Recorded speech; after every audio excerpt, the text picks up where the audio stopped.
네, 여러분 안녕하십니까? 부동산 학교를 강의하는 송우석입니다. 자, 우리 이제 기초 입문서를 이제 들어가서 공부를 같이 한번 해보도록 하죠. 자, 먼저 초단기 학개론이라는 요거 출제 경향과 수험 대책 요거 우리 한번 보고 먼저 들어가 보도록 하겠습니다. 자, 제가 만들어낸 게 이제 출제 경향 분석이 22회서부터 31회까지 나와 있는 출제 경향 분석이거든요. 자, 제 30일에 시험 총평하고, 그 다음에 이제 우리가 앞으로 30일에 어떻게 이제 공부를 할 것이냐, 이렇게 이제 내용을 한번 살펴보도록 하죠. 1차 과목이 이제 부동산 학개론이죠.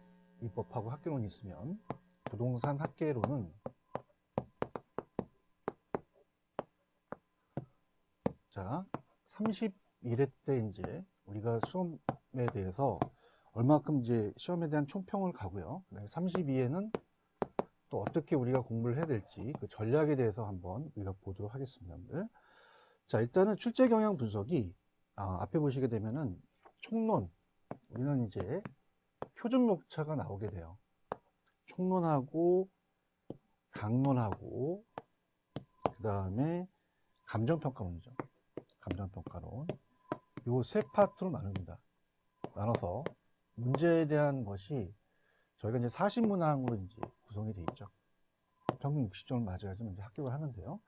자, 총론하고 이제 강론, 감정평가론. 자, 요게 대해서 이제 우리 한번 문제에 대해서 한번 몇 개씩 나왔는지 한번 보도록 하죠. 자, 총론은 한 3문제에서 4문제가 출제가 됐습니다. 32회 때는 반드시 한 3문제 정도가 출제가 될 거라고 생각하고요. 자, 강론은 29문제에서 31예요.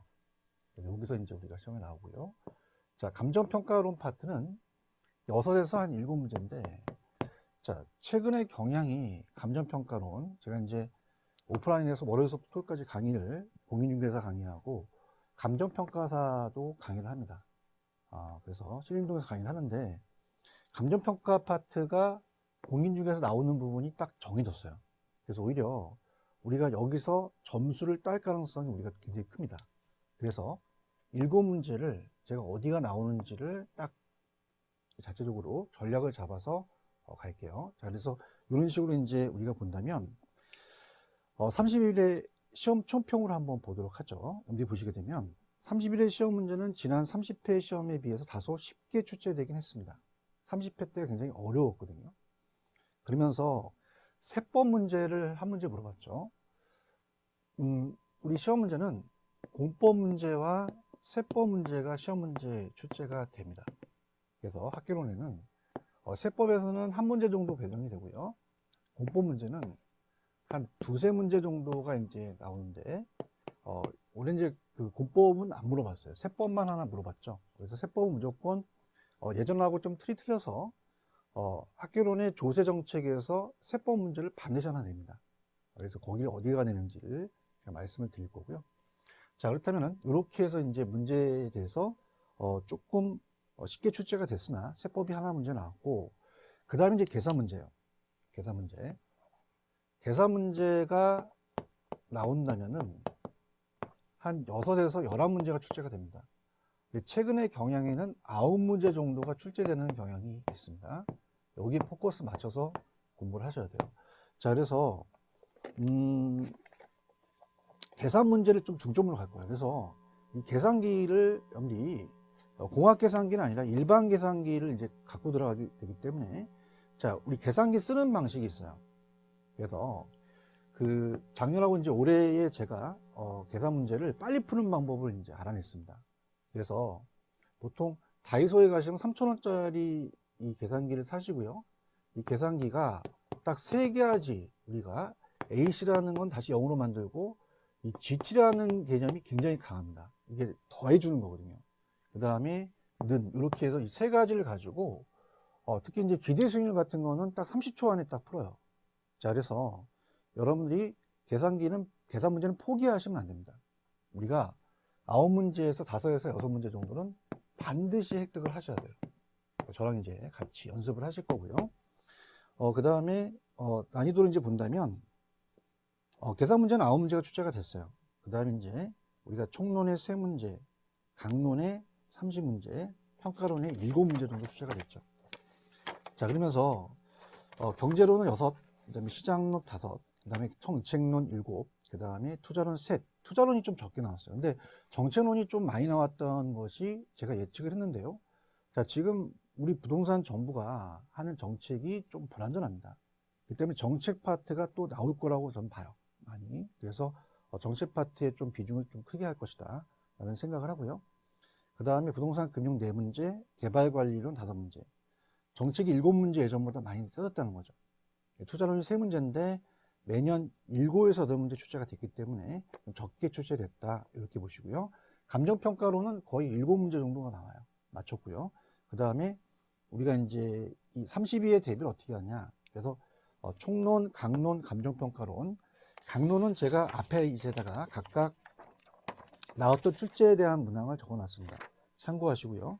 그럼 옆 세 파트를 가서 우리가 어떻게 대비할 것인지를 가야 되는데, 보통 우리가 전체 체계를 또 이해하고요. 특히 이제 경제론, 투자론, 금융론, 평가론이 많은 문제를 좀 출제가 됩니다. 최근 들어서 정책 파트가 문제 비중이 더 커졌죠. 계산이 6에서 11문제이기 때문에 우리가 계산 문제는 5, 6 정도는 맞히셔야 됩니다. 기출문제 나오기 때문에. 자, 그 다음에 이제 응용 문제입니다. 응용 문제이기 때문에 OX 문제를 철저히 하셔야 돼요. OX. 그래서 OX 문제를 기출문제 위주로 우리가 맞히셔야지만 많은 이제 이 문제에 대해서 풀 수 있는 능력을 또 기를 수 있습니다. 자, 암기노트 같은 제작인데 제가 이제 특별히 초단기이기 때문에 암기노트 같은 거 이제 조금 드릴 거예요. 드리게 되면 그런 거 가지고 계속 반복 학습하면서 저랑 같이 따라오시면 됩니다. 자, 그러면 기초 인문서. 자, 우리 각각 그 파트 문제가 나온다는 거는 파트별로 이제 가면서 제가 설명을 해드리도록 하죠. 자, 목차는 여러분들이 이제 쭉 보시고요. 일단은 첫 스타트 총론부터 들어가도록 하죠. 자, 총론 첫 시간 들어가도록 하겠습니다, 여러분들. 자, 총론 파트는 문제가 3문제에서 4문제 정도가 출제가 돼요. 그래서 우리가 이제 입문 과정에서는 제가 이 입문서를 썼을 때 가장 출제 빈도가 높은 쪽으로 제가 집필했습니다. 그래서 거의 별표가 3개짜리예요. 자, 그래서 이제 거기 위주로 가시는데, 자, 총론 파트는 먼저 제가 이 번호를 매기게 되면 이 총론 파트는 32에도 3문제 정도는 유력합니다. 3문제 정도.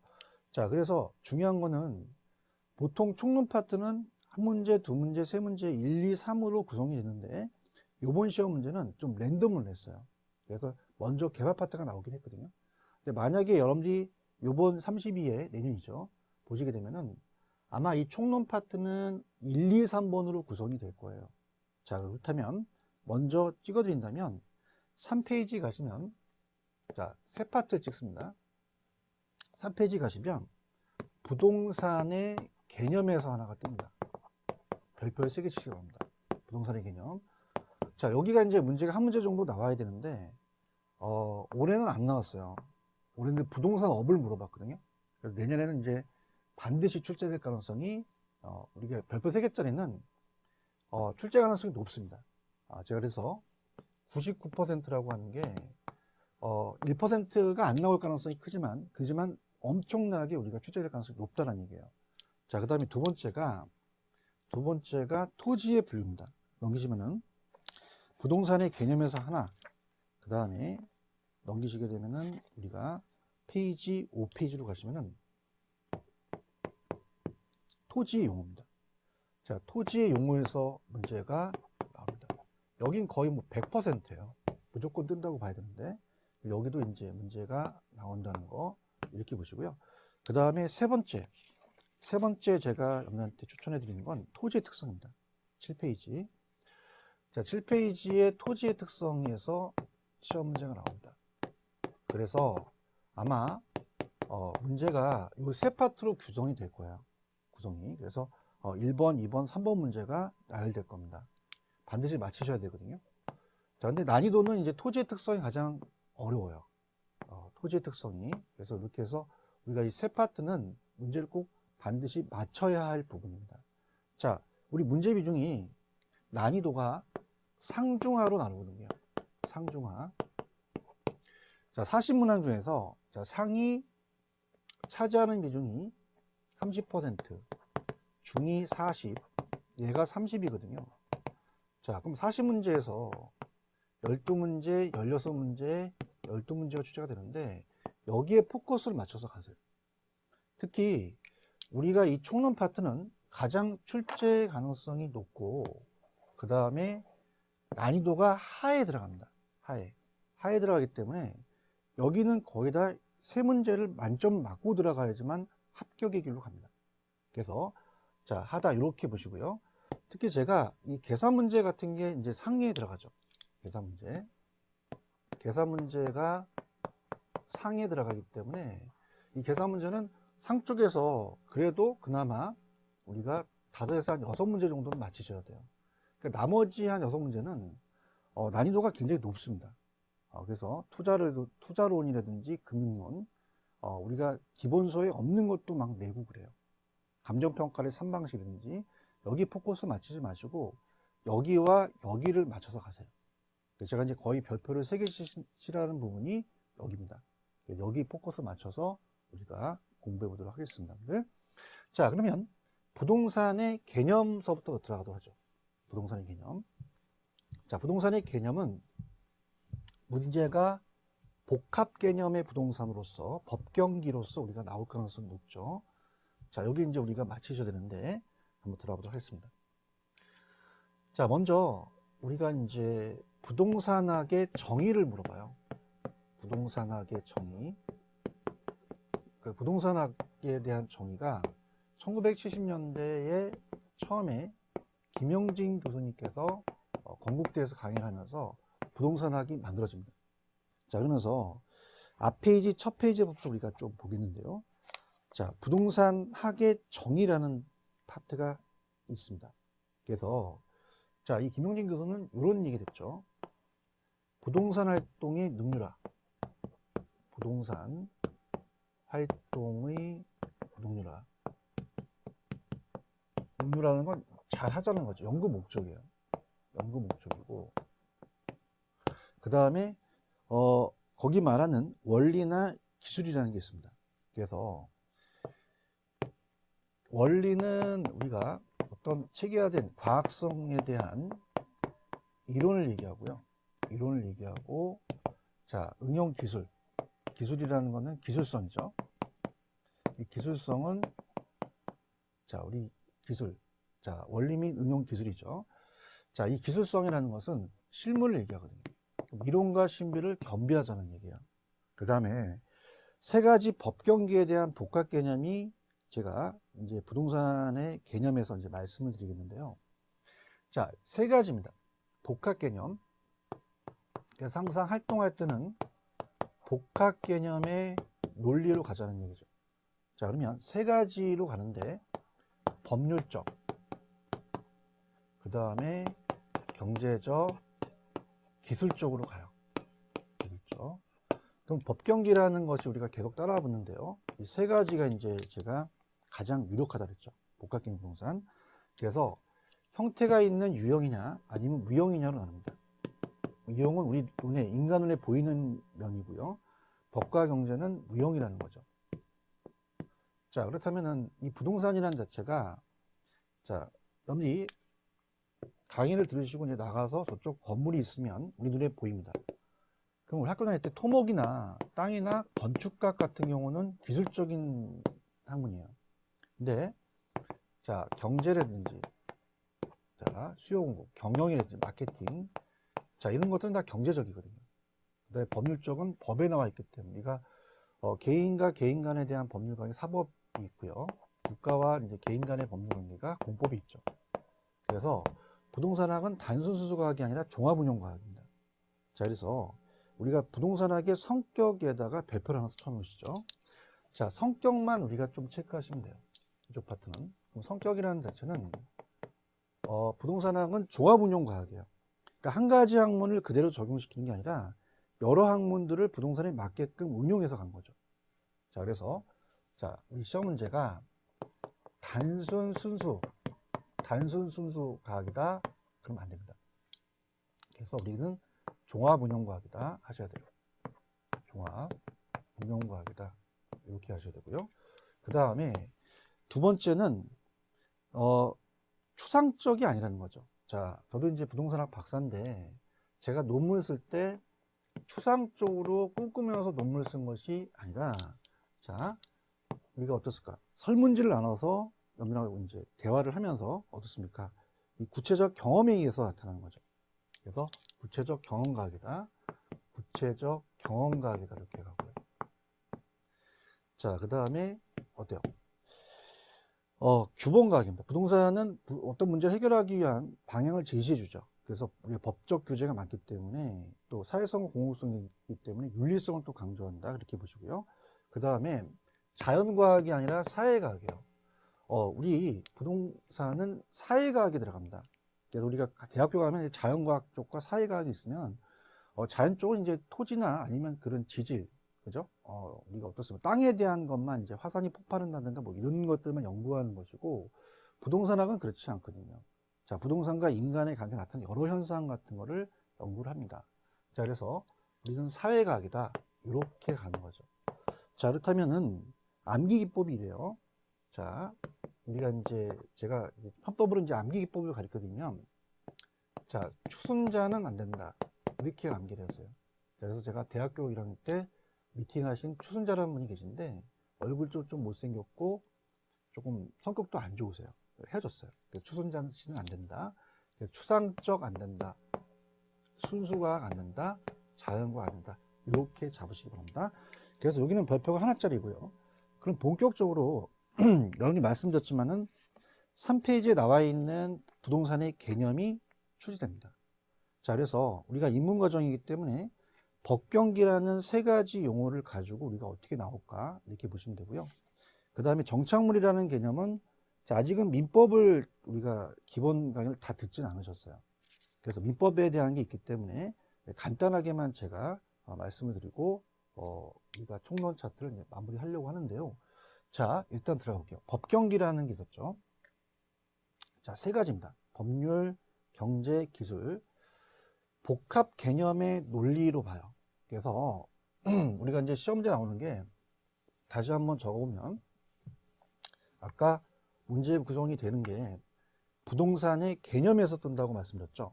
그래서 부동산의 개념에서 나온다라는 걸 보기 때문에 복합 개념에 대한 부동산이 뜰 가능성이 높습니다. 자, 개념이 복합되어 있다는 거예요. 부동산 활동할 때 우리가 복합 개념으로 가자는 거죠. 부동산 활동이 보면 확정되는데 실익이 된다. 자, 그래서 제목은 표준목차에 부동산의 개념이라고 해서 한 문제 이제 배정이 된다는 거죠. 자, 그러면 아까도 얘기했지만 법경기라는 세 가지가 있다는 얘기죠. 그래서 이 복합 개념의 논리, 복합 개념의 부동산이라는 거는 개념이 복합되어 있다는 얘기예요.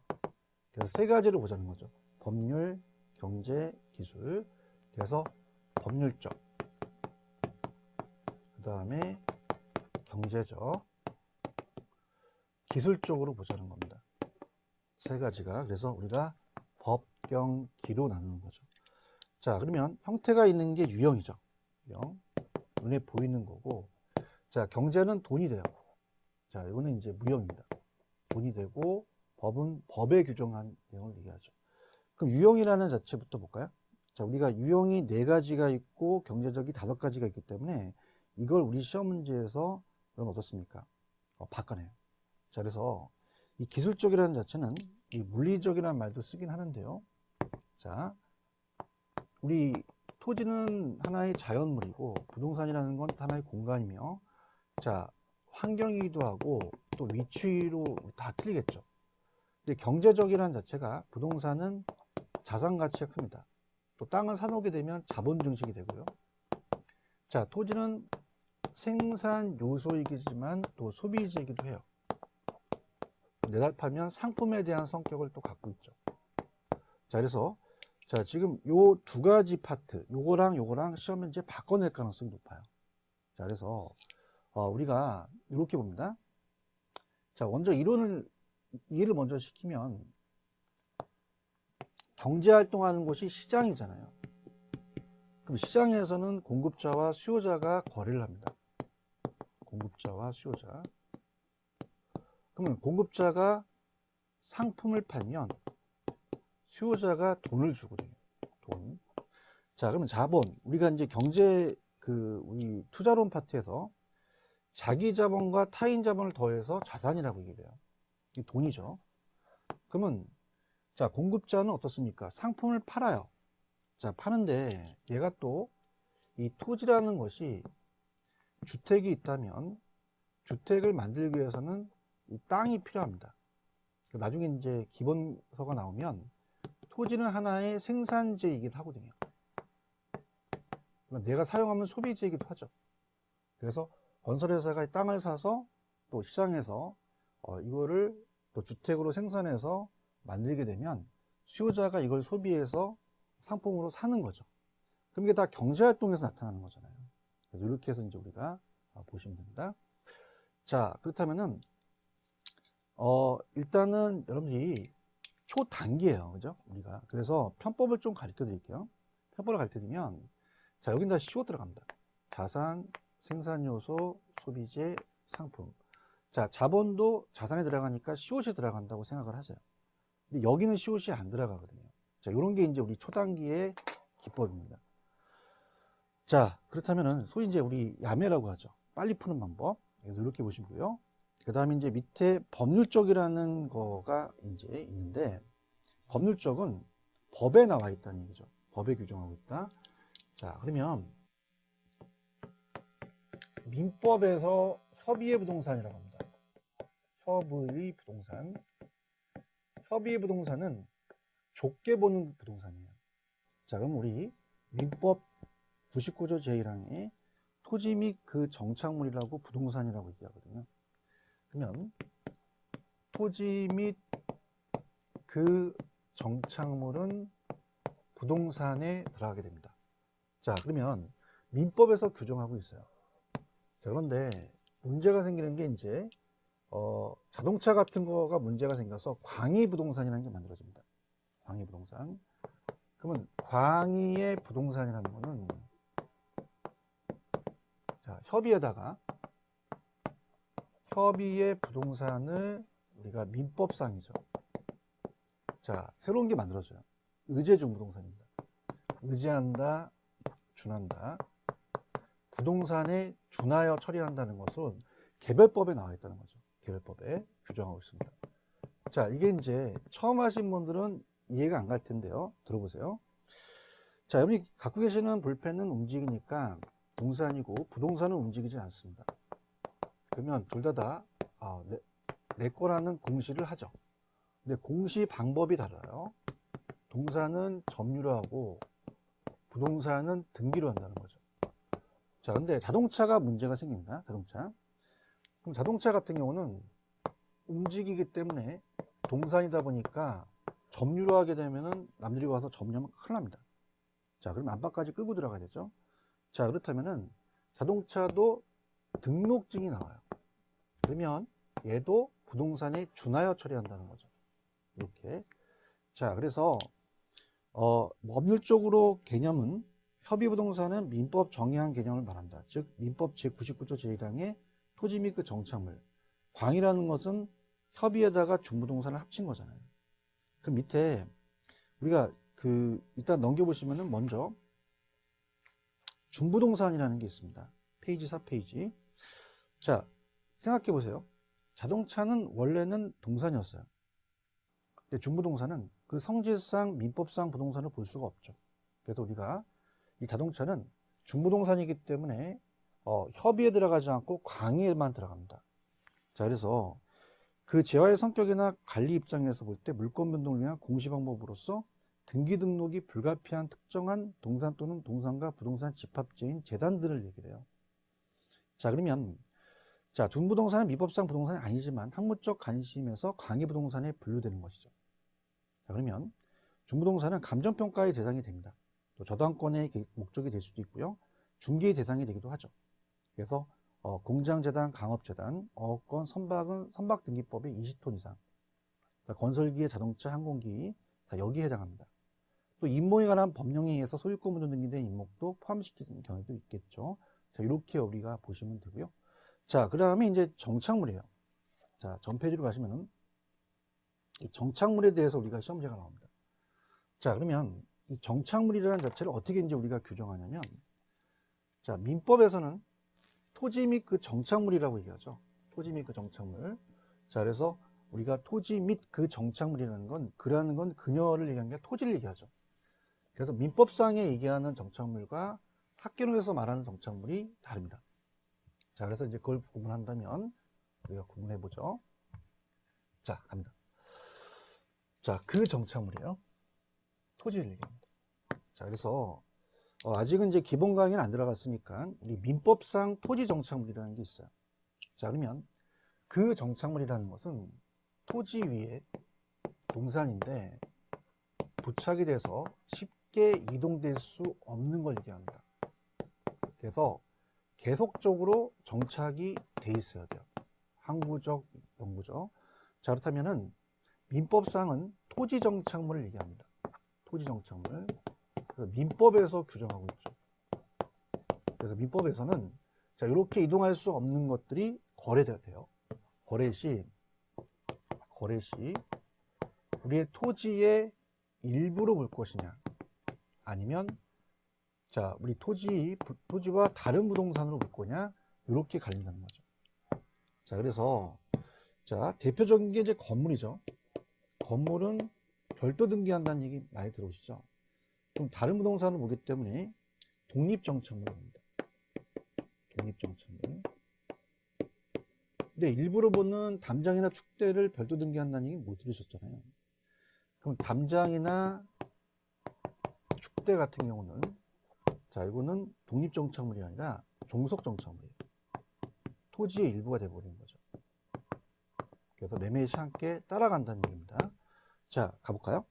자, 밑에 정착물이란 토지에 영구적으로 유도돼 설치되어 부착된 거 분리할 수 없습니다. 토지에서. 이렇게 된 게 정착물이고, 정착물의 이용은 이제 독립된 부동산을 취급하는 것과 토지 일부로 취급되는 것이 있다. 자, 그러면은 제가 좀 전에 말씀드린 거는 자, 요 두 가지만 좀 기억을 하시면 돼요. 자, 일부는 지금 거기다 안 넣어놨지만 민법상 나오니까. 자, 그런데 우리가 문제는 학계론입니다. 학계론은 학문적 접근이거든요. 자, 그래서 학문적 접근이기 때문에 우리가 본다면 부동산 정착물 얘기를 해요. 부동산 정착물. 그래서 개론에서 얘기하는 거죠. 그러면 보통 피처라는 말을 많이 쓰거든요. 피처, 고정된 물건. 그래서 건축 설비를 거의 다 얘기를 합니다. 무슨 얘기냐? 자, 벽에 우리가 철근이 있잖아요. 이 철근은 원래 원자재여서 동산이었으나, 자, 이 어때요? 건물과 분리될 수 없어 우리가 픽스된 물건을 얘기를 합니다. 자, 그래서 딱 두 가지가 우리가 시험 문제 나오는데요. 부착 방법하고 그 다음에 관계입니다. 자, 이 부착 방법은 물리적 손상을 먼저 봐요. 자, 집에 벽시계가 있으면은 뛴다고 해서 건물에 손상을 주진 않죠. 그럼 동산입니다. 근데 벽난로가 있어서 부시면 손상을 주거든요. 물리 손상. 그럼 정착물로 보고요. 근데 물리적만 아니라 기능적도 포함돼요. 자, 그래서 우리가 시험 문제가 어떻게 나오냐면 물리적이라는 말이 생략이 됩니다. 제거하여도라는 게 나오거든요. 제거하여도 자, 기능이나 효용에 따라서 달라져요. 그게 손실이 있느냐 없느냐. 없으면 동산이고요. 있으면 정착물로 간주합니다. 요거 가져가셔야 됩니다. 자, 관계는요. 임대인이 설치한 거, 건물주, 임대인이 설치한 거는 정착물로 주지만 보통 우리가 임차자 정착물은 어때요? 보통 정착이 돼 있어도 2년 계약이 끝나면 가져가야 되잖아요. 그래서 우리가 대가 아니라 차는 동산이다. 이렇게 하면 임차인 정착물은 동산이다. 암기 기법이 되죠. 자, 그래서 두 가지입니다. 딱. 그래서 박스를 보시게 되면은 우리가 제거 시 건물에 손상을 주거나 손상을 주지 않더라도 효용이 감소되는 것은 정착물이지만 건물에 손상을 주지 않고 제거할 수 있는 건 동산이에요. 그 다음에 임대인 정착물은 정착물인데 임차인 정착물은 동산에 들어가죠. 이렇게 가져가시기 바랍니다. 자, 그럼 하나만 더. 밑에 복합부동산이라는 게 있죠. 자, 요것만 이제 마무리하면 우리 기초 입문서에서 부동산의 개념을 하나 마쳤습니다. 한 문제 우리가 건지는 거예요. 자, 그러면 복합 개미부동산과 복합부동산은 다릅니다. 자, 복합부동산이라는 거는 토지와 건물은 다른 부동산으로 봐요. 토지와 건물. 독립된 거래인데, 자, 이걸 활동의 대상. 거래 활동할 때는 토지만 넘기는 게 아니라 건물도 넘기잖아요. 그래서 토지와 건물을 하나의 일체로 보는 게 복합부동산입니다. 그래서 복합부동산 4페이지란 독립된 거래의 개체가 되는 부동산의 토지와 건물이 결합된 상태로 활동의 대상이 된다. 특징이 보시면 복합부동산은 감정평가 시 우리가 일괄평가거든요. 그래서 우리 같이 토지와 건물을 일괄한다. 그 다음에 자, 복합부동산은 법경기 측면에 논의하는 복합개념 부동산과 구별된다. 이렇게 정리하시기 바랍니다. 자, 이렇게 마무리하죠. 자, 그래서 부동산의 개념에서 한 문제 정도 출제된다는 걸 꼭 기억하시고, 자, 여기서 마무리하고 다음 시간에 토지용으로 들어가도록 하겠습니다.